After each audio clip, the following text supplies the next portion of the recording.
Hello everybody, welcome to Hat Hole Home Video. The lighting is a little extra dramatic today for no reason at all. I just thought it would be fun. I watched Lisa Frankenstein, and I watched Late Night with the Devil. And both, I think, movies that have pretty good Rotten Tomatoes scores, if I remember right. I will just say I was pretty significantly disappointed by both. More so Lisa Frankenstein. Obviously they're very different movies, so this isn't like I'm not saying this isn't like a Lisa Frankenstein versus Late Night with the Devil kind of a review. I just wanted to talk about both these movies at the same time. I was actually not gonna do a video about Lisa Frankenstein because there's a lot to like about it, but there were sort of significant structural pieces that I thought were missing that just completely deflated my enjoyment of the movie. But then also going to Late Night with the Devil and sort of having similar disappointments there, I thought it was worth kind of rolling the two into one conversation. So I guess Late Night with the Devil, really cool concept, and I am gonna speak freely, so I'll say potential spoilers. I don't know what I'm gonna say, but I will say I am going to want to talk about these things in depth and not vague book about my feelings. But so the movie's presented as a found footage movie. There's a live late night talk show broadcast that's also intercut with filmed, like, behind the scenes segment. And at the beginning of the movie, it makes some reference to that there was like a film crew or a documentary crew filming behind the scenes of this late night talk show. And it's Halloween night, and they are going to interview a girl who is possessed, and with the help of a therapist, or not hypnotist, what did they call her? It's like a psychic therapist, but she can be sort of the demon inside this girl can be brought out and controlled. They wrote a book, and so they're on this talk show as a guest, and as you can imagine, things go awry when they try to interview the demon on a late night talk show. Things go off the rails, but there's a lot of problems with this movie. Really cool concept, but I also, I grew up watching as a kid, then maybe a little older. Like I watched Johnny Carson when I was a kid. I watched Arsenio Hall. I grew up on, late night talk shows were a big source of entertainment growing up, pre-cable, Letterman, and, Late Night with David Letterman. I mean, there was times I was late night, I was so hard up for entertainment, I would watch Tom Snyder. Like, look it up. It is not an entertaining show. But there is a specific look and feel of something that was filmed at a certain time. And when a movie is really going to hang its hat on that this is a late night talk show filmed in the late 70s, you have to apply the logic of that premise to the way you film it. And way too often, the movie was being filmed cinematically. It was like the filmmakers couldn't help but film it the way you would film a movie. And that really bothered me. And same too with the behind the scenes film footage. I didn't like that they told us there's this crew behind the scenes that is filming everybody, but nobody reacts to the cameras. They're talking about, they're speaking very frankly about things that I don't think they would want a crew, there's my phone, that I don't think they would want a film crew listening in on these private conversations there's never it's never acknowledged that there's a camera filming these people. So I almost wish at the beginning of the movie it hadn't even said anything about this behind-the-scenes documentary film crew. I wish they had just presented it to us without explanation, and we could have...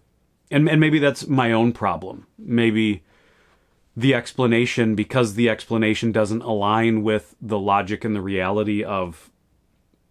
or the movie's reality, it bothered me. I also didn't like the use of... some of the visual effects were completely unnecessary and very distracting, particularly with electricity. There's weird things where, like, someone's getting shocked by a theremin. I don't need, like, Emperor Palpatine lightning jumping from a theremin onto someone's hand for me to understand that they're getting shocked. Like, give a little sound, let the actor perform, do his job, and I will understand that someone is getting electrocuted. That felt very weird. It was very cartoony. And it, for a movie that is trying to set such a heavy tone, doing cartoony things was just completely took me out of the reality of the situation. There's other things with electricity. I won't totally spoil things. And I'm not even saying... there were a lot of the visual effects that I liked. But a lot of it felt unnecessary. And maybe even some of it felt like they just felt like they needed interesting visuals to sell the movie, maybe. But there's plenty of good horror visuals to go around that you could definitely sell this movie on. But there's a lot of just the logic, the internal logic of a found footage movie that I felt like they didn't care to adhere to, and that was something that was not allowing me to connect with it the way that I would have liked to have connected with it. Because there's a lot to like. It was very interesting. There were a lot of pieces to the puzzle that were very cleverly done. That one, I think I won't really spoil as much as I would Lisa Frankenstein, because also Lisa Frankenstein is ultimately, it's a comedy. I think the spoilers are less important going in. I think you can know what happens in Lisa Frankenstein, and still, if you're going to enjoy the comedy, you're going to enjoy the comedy. Late Night with the Devil is really about the unfolding of events, which I also think was handled a little sloppy. The delivery of information was a little sloppy.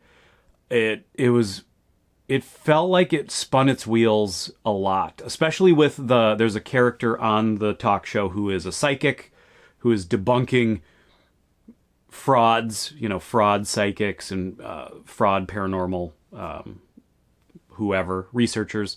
That character gets, I think, way too, and this isn't like a knock on the actor, this isn't really even a knock on the character itself. I think it was smart to put that character in, but that character is in the way too much. And I think you could have streamlined a lot of the storytelling by letting that character take a step back. I think it was, more than anything, that character creates this wheel spinning where the movie just doesn't feel like it's escalating. It's just spinning its wheels for so long, and then finally it sort of boils over. And when the movie boils over, it was really good and really interesting. And there were a lot of putting the pieces together as the movie went along that I did really like. I thought Late Night with the Devil was good. It just wasn't great, and it was absolutely overhyped going into it. So many people are so excited about this movie, and I get it. It's like, it's something different. It's done on a low budget. There's a lot of things to like, but my big thing is, I would say, go in with realistic expectations for a good movie. That's all I'll say about that. Lisa Frankenstein, I had major problems. I actually came out of that movie really disliking it. And I've warmed to it the more I've thought about it. My biggest problem, and this is something, and I actually like Diablo Cody as a person. She wrote Lisa Frankenstein, she wrote Juno and Jennifer's Body, other things. I forget the show that she wrote. I didn't watch it, so it ultimately doesn't matter. But at least for this discussion, it doesn't matter. But I've sort of like had a big problem with her writing. Although, like, I see her in interviews, and I like her quite a bit. But my big problem is, like, when Juno came out, and again, I think it was maybe an issue of overhype, because people were so excited about that movie. And I liked, like, the character of Juno had that very, I almost want to say Kevin Smith style dialogue. Like, that character had just a very sharp wit, pop culture references, and, you know, it felt like that sort of indie snappy character writing, which I really like for that character. The problem is every character kind of has that same voice in Juno. It's like every character feels like they are written by the same person. And that's a hard thing. That's a hard thing to get past for me. I remember when I read the World War Z book by, is it Max Brooks? My biggest problem with that book is every single character, I could just hear the same person's voice behind every single character. I just heard the writer behind every character, and I couldn't get past it. Diablo Cody seems to have that issue, because it has reared its head again with Lisa Frankenstein. I just couldn't get past all of the characters sounding like they were the same person. And I will say, for a while, the charm of the main character won me over. I was rooting for her, but that character takes so many bizarre turns that feels so unmotivated by anything. Like, you watch the trailer and it's like, oh, I'm the nerdy, awkward girl. And then she sort of has like a she's all that transformation. All of a sudden she's like hot and confident. But the like, I remember specifically that point in the trailer where all of a sudden she's like, you know, wearing a hot dress and whatever. In the movie, so her, like, the guy she's in love with comes back as a zombie, and she's hiding him in her closet. And that morning before school, she's like, well, I need clothes for school. And he just opens up. I forget why he, like, is refusing to let her into the closet, but for some reason, he's just decided, like, you're not coming in. And he just throws, like, a dress at her. And she's like, oh, this is my sister's, but I don't, and she's like, she's still awkward, she's still weird, she's still not confident. And it's not even like she decides to put on this dress because, like, her confidence is building, like she's changing as a character. It's just, that's what she was given to wear. And then she puts it on and is immediately like a confident badass. There's so many issues of motivation with that character. When she, spoiler alert, her and her zombie boyfriend start killing people. But also, by the way, she's in love with this zombie. Well, she's in love with, like, the idea of this zombie. She's in love with a gravestone. He comes back as a zombie. He gets, like, friend zoned immediately, probably because he's a stinky zombie. But then she's also into this guy at school. So she friend zones the zombie and is talking to the zombie about how hot she is for the guy at school. But then sometimes it's like she's trying to rebuild her zombie boyfriend to be a boyfriend. It's really weird. But anyway, she starts they start killing people to get the zombie new parts, because he's missing an ear, he's missing a hand, he's missing something else, and they have to start harvesting body parts for him. So she turns to a murderer really quick with really no hesitation. Like, she is just all in for murdering people immediately. And I will say, the first person that gets murdered is someone who deserves it. And that's a smart thing to do. Like, you find the awful people and you sort of make it like the world is better off without this person. For the purposes of a dark comedy, like, I get it. That's what you do. You find the awful characters, you take out the awful characters. But there's like this weird sliding scale where the people who are murdered are sort of at every step less deserving of the murder than the person before them. And there's no discussion of that in the movie. There's no like, ooh, like, we're kind of getting down to it with these, you know, like, I don't know if we should be doing this anymore. There's no like, the character should have some sort of moment of clarity where they sort of realize, even if we're killing people that deserve it, and we've sort of run out of the people that really deserve it, and now like it's eating at her what she's done, and now she would even maybe realize, even the bad people, like, this was what we've done is wrong. She doesn't have that. She just loves killing. I just ultimately, every step of the way, the character lost me. Like, I was on board with going on this ride with this character, and she just, at every turn, sort of chooses the most awful thing to do, motivated by nothing.